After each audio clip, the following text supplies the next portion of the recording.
आज हम लोग सीखेंगे जो बोर्ड द्वारा पूछा गया जो महत्वपूर्ण उप सहसंयोजक यौगिक है उनका नामांकन कैसे किया जाएगा। आज जो है इस वीडियो में बताया जाएगा और आप सभी विद्यार्थी एक एक का जो है नामांकन अच्छे से समझिएगा। जहां आपको समझ में नहीं आएगा वहां आप सभी विद्यार्थी जरूर कमेंट कर सकते। तो यहाँ पे ध्यान देंगे, ये 2 है। क्या है? 2 को डाई कहा जाता है। क्या कहता है? डाई। और NH3 को क्या कहा जाता है? तो एमीन कहा जाता है। तो आपको नियम जब नहीं याद रहेगा तो इसका नामांकन नहीं कर सकते हैं। तो इसलिए पहले नियम वाले वीडियो को आप सभी विद्यार्थी जरूर देख लीजिए, तभी जाकर के इसका जो है आप लोग नामांकन अच्छे से कर पाएंगे। तो यहाँ 2 है तो इसको लिखेंगे, यहाँ पे क्या लिखेंगे? डाई। क्या लिखेंगे? डाई हो जाएगा। और डाई होने के बाद से NH3 का नाम क्या है? एमीन। तो क्या हो जाएगा? डाई एमीन हो जाएगा। ध्यान दीजिएगा, डाई एमीन हो गया। और डाई एमीन होने के बाद से Ag का नाम क्या है? सिल्वर। क्या नाम है? सिल्वर।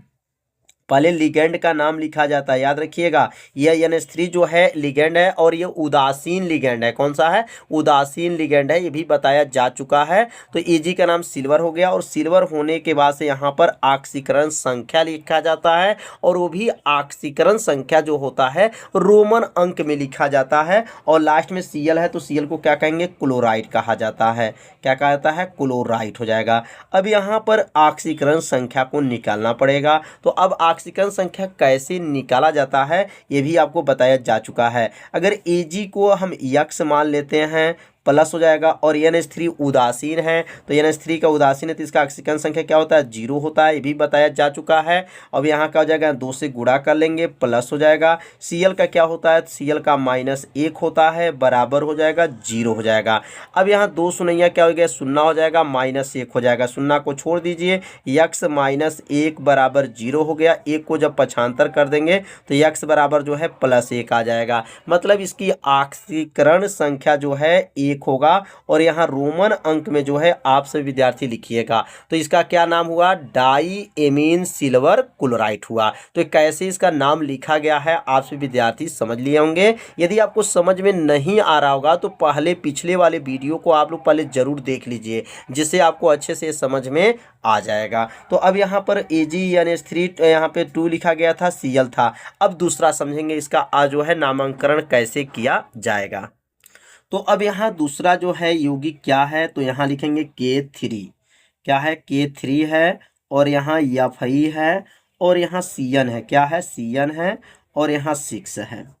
अब इसका नामांकन करना है। तो ध्यान दीजिए, जब यह कोष्टक जो है ना, इस यौगिक से जब इधर कोष्टक बना रहता है तो इसको हमेशा याद रखिएगा ऋण आयन माना जाता है और इसको क्या माना जाता है? धन आयन माना जाता है। ये सब नियम आपको बताया जा चुका है, कौन धन आयन होता है और कौन ऋण आयन होता है। अब इसका नाम कैसे लिखेंगे? तो यहाँ से इसका नाम पहले जो है धन आयन का नाम लिखा जाता है, उसके बाद से जो है ऋण आयन का नाम लिखा जाता है। तो यहाँ पर K3 जो है, K3 का नाम क्या है? पोटेशियम नाम है। तो अब यहाँ लिख लेंगे पोटेशियम। क्या लिखेंगे यहाँ पर? पोटेशियम। तो पोटेशियम हो गया। अब पोटेशियम के बाद से जो है अब रेड आयन वाला जो है कोष्टक में जो दिया रखा गया इसको लिखेंगे। 6 को क्या कहा जाता है? हेक्सा। क्या कहता है? हेक्सा। हेक्सा हो जाएगा। 6 को क्या कहते हैं? हेक्सा हो जाएगा। Cn का नाम क्या है? साइनो। क्या नाम है? साइनो। साइनो हो जाएगा। और यहाँ Fe का नाम क्या है? तो यहाँ पर जो है फेरे, जो यहाँ पे ध्यान दीजिए ये आयरन है और आयरन को क्या लिखेंगे? फेरेट। क्या लिखेंगे? फेरेट। 8 शब्द लग जाता है क्योंकि रेड आयन जो रहता है यौगिक तो उसमें जो है 8 शब्द जोड़ लिया जाता है। क्या लिखेंगे? फेरेट। फेरेट। और यहाँ पे जो लिखेंगे ऑक्सीकरण संख्या लिखेंगे। तो कैसे हुआ? पोटेशियम, इसका नाम हो गया पोटेशियम और 6 का नाम हो गया हेक्सा और Cn का नाम हुआ साइनो और Fe का नाम फेरेट। तो यह फेरेट क्यों लिखे हैं? क्योंकि यह रेड आयन है, इसलिए इसका नाम क्या हो जाएगा? फेरेट। क्योंकि 8 शब्द इसमें क्या किया गया है? जोड़ लिया गया है। अब इसकी ऑक्सीकरण संख्या कैसे निकालेंगे? तो यहाँ पे K का जो है ऑक्सीकरण संख्या कितना होता है? तो 1 होता है। तो यहाँ लिखेंगे 1 गुणे जो है 3 हो जाएगा प्लस हो जाएगा और Fi का क्या होगा, यक्स होगा। Cn का ऑक्सीकरण संख्या क्या होता है, तो -1 होता है और 6 से जो गुणा कर लेंगे बराबर, इस पर कोई चार्ज नहीं दिया गया है इसलिए इस पर 0 के बराबर कर लेंगे। अब इसको हल करेंगे तो 3 एक नम क्या हो जाएगा, 3 हो जाएगा, प्लस हो जाएगा, यक्स हो जाएगा, -6 हो जाएगा, बराबर जो है 0 हो जाएगा। अब 3 में से 6 को घटा देंगे तो 3 में से 6 जाएगा तो क्या बचेगा, यक्स -3 हो जाएगा, बराबर 0 हो जाएगा। 3 को पक्षांतर कर दीजिए तो -3 जो है पक्षांतर होगा तो +3 हो जाएगा। तो यहाँ पे जो ऑक्सीकरण संख्या निकला है वह 3 निकला है और यहाँ पे ऑक्सीकरण संख्या जो है रोमन अंक में क्या लिखेंगे, 3। हमेशा याद रखिएगा कि जो ऑक्सीकरण संख्या को किस में लिखा जाता है, तो ऑक्सीकरण संख्या को हमेशा जो है यहाँ पर रोमन अंक में लिखा जाता है। तो दो जो है यौगिक का जो है नामकरण अच्छे से समझ लिए होंगे। तो अब सीखेंगे तीसरा जो है यौगिक का नाम। तो अब तीसरा जो यौगिक का नाम नोट कर लीजिए। तो यहाँ लिखेंगे Cr कोष्टक में NH3 का जो है यौगिक जो है 3 है और यहाँ लिखेंगे Cl3। अब इसका जो है नामांकरण करना है। कैसे नामांकरण किया जाएगा, बहुत आसान है, बस नियम आपको तैयार होना चाहिए। या आपको नियम तैयार है तो इसका नाम लिखने में कोई देरी नहीं लगेगा। तो कैसे लिखेंगे, पहले लिगेंड का नाम लिखा जाता है। तो लिगेंड इसमें क्या है, NH3 है और NH3 को अमोनिया कहा जाता है, लेकिन यहाँ अमोनिया नहीं कहेंगे, इसको एमीन कहते हैं। और 3 को क्या कहेंगे, ट्राई कहते हैं। 3 को क्या कहेंगे, ट्राई। तब यहाँ पे इसका नाम लिखेंगे ट्राई, ट्राई हो जाएगा। और NH3 का क्या कहेंगे, amine, try amine, try amine. और जो यहाँ पर जो है क्या है, क्लोरो है, ट्राई एमीन ट्राई क्लोरो। क्या लिखेंगे, try chloro, try chloro. Chloro के बाद से क्या लिखेंगे, Cr। Cr का नाम क्या है, क्रोमियम, क्रोमियम। और क्रोमियम के लिखने के बाद से जो है इस पे ऊपर तो कोई आयन है नहीं। जब आयन नहीं है तो आपको यहाँ पे सिर्फ क्या लिखना है, ऑक्सीकरण संख्या। तो ऑक्सीकरण संख्या भी निकालना सीखना है।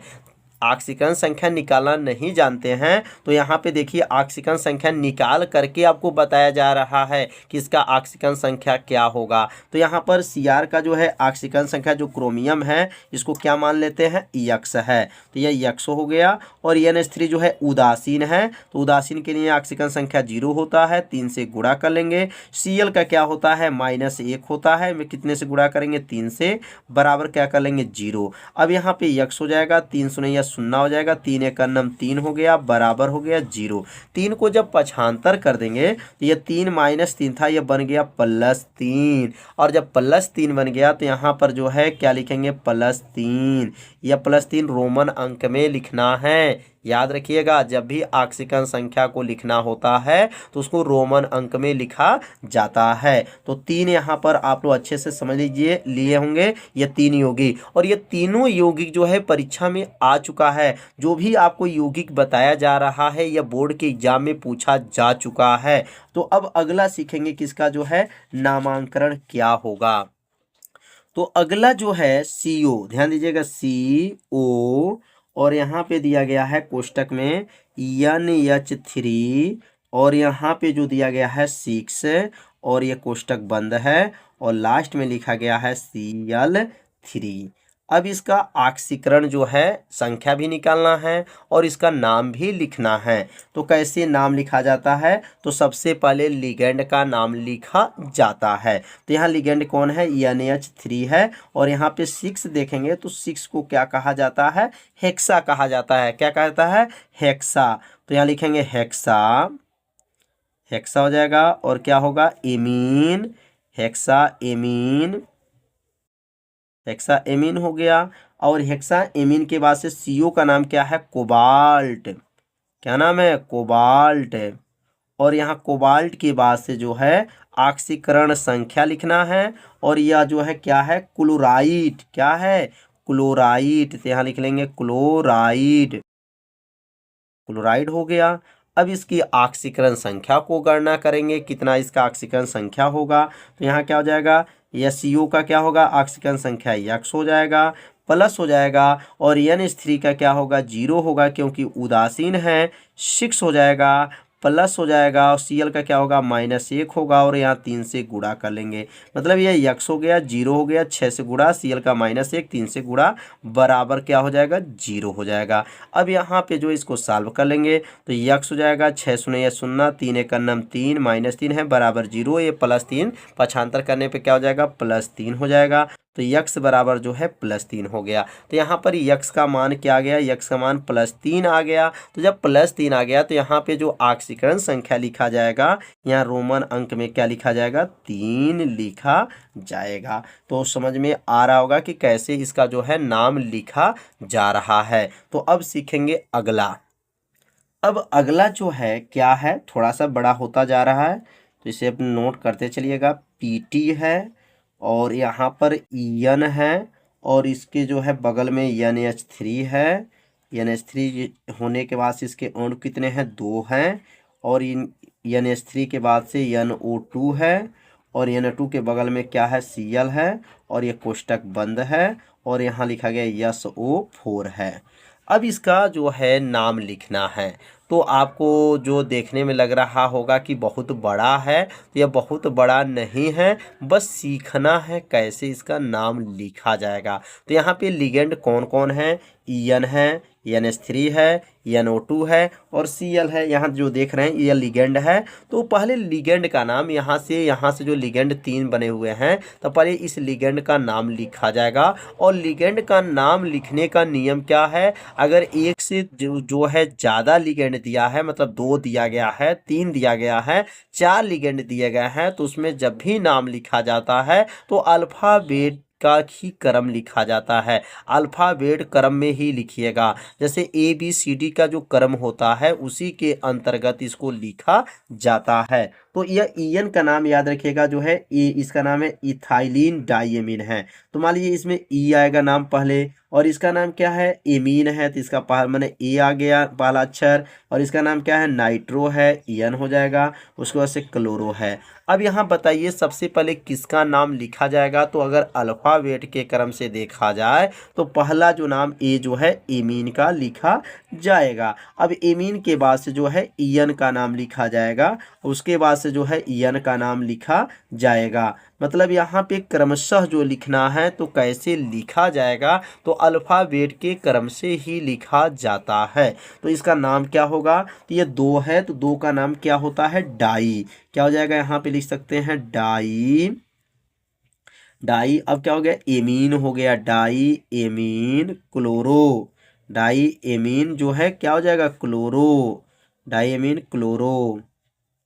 डाइमीन क्लोरो के बाद से क्या होगा, अब यहाँ पे जो है इसका नाम जब भी लिखा जाता है, EN का नाम याद रखिएगा, EN का नाम जब भी लिखिएगा तो इसको पहले कोष्टक में लिखा जाता है, क्योंकि ये कार्बनिक यौगिक है, इसलिए इसका नाम जो है किस में लिखते हैं, कोष्टक में लिखते हैं। एथेलीन क्या लिखेंगे, एथिलीन, और क्या लिखेंगे, डाई, एथिलीन डाई, क्या लिखेंगे, डाई है, और क्या हो जाएगा, एमीन। इसका नाम आप लोग याद रखिएगा, एथिलीन डाई एमीन। और उसके बाद से इसके नाम लिखने के बाद से क्या लिखेंगे, यहाँ पर नाइट्रो, क्या लिखेंगे, नाइट्रो। नाइट्रो, नाइट्रो के बाद से लिखेंगे प्लेटिनम, प्लेटिनम, प्लेटिनम। और प्लेटिनम के बाद से जो लिखेंगे ऑक्सीकरण संख्या, और लास्ट में SO4 है, तो SO4 का क्या कहेंगे, सल्फेट। तो कैसे लिखा गया है एक बार और समझेंगे। तो पहले इसमें क्रम में देखेंगे किसका नाम पहला है, तो A का नाम पहला होगा, तो क्या हो जाएगा, इसका नाम क्या होगा, डाई एमीन क्लोरो। मैंने A के बाद से जो है C आता है, तो C का नाम लिखा गया क्लोरो। क्लोरो के बाद से E का नाम आएगा, तो एथिलीन डाई एमीन। और एथिलीन डाई एमीन जब भी लिखा जाता है तो उसे जो है कोष्टक में लिखा जाता है, क्योंकि यह कार्बनिक यौगिक होता है। अब NO2 का नाम क्या है, नाइट्रो। PT का नाम नाम है प्लेटिनम। अब उसके बाद से ऑक्सीकरण संख्या और यहाँ लिखेंगे सल्फेट। तो अब यहाँ पे जो है सल्फेट लिखने के बाद से अब इसकी ऑक्सीकरण संख्या निकालेंगे। तो यहाँ पर पीटी का जो अगर ऑक्सीकरण संख्या देखा जाए तो पीटी का ऑक्सीकरण संख्या क्या होता है, मान लेते हैं एक्स होता है। और ईएन जो है, ईएन का ऑक्सीकरण संख्या 0 होगा क्योंकि ये उदासीन है, और यहाँ प्लस हो जाएगा। और NH3 का भी जो है 0 हो जाएगा, गुणे 2 कर लेंगे। NO2 का जो है ऑक्सीकरण संख्या क्या होता है, तो -1 होता है। Cl का क्या होता है, Cl का -1 होता है। और SO4 का जो ऑक्सीकरण संख्या क्या होता है, -2 होता है, बराबर क्या हो जाएगा, 0 हो जाएगा। अब इसको सॉल्व कर लेंगे, x हो जाएगा प्लस हो जाएगा, 0 को छोड़ देंगे, 2 शून्य 0, इसको छोड़ देंगे, क्या बचेगा यहाँ पर -1 मिलकर के क्या हुआ, -2, और -2 होने के बाद से जो है -2, यह टोटल क्या हो जाएगा, -4 हो जाएगा। और -4 यहाँ लिखेंगे, -4 बराबर क्या है, 0। अब यहाँ -4 को क्या कर देंगे, पक्षांतर कर देंगे, तो यह बन जाएगा +4। तो यहाँ प्लस जो 4 आया है यही इसका क्या हो गया, ऑक्सीकरण संख्या। तो यहाँ पर रोमन अंक में जो है ऑक्सीकरण संख्या को क्या करेंगे, लिख लेंगे।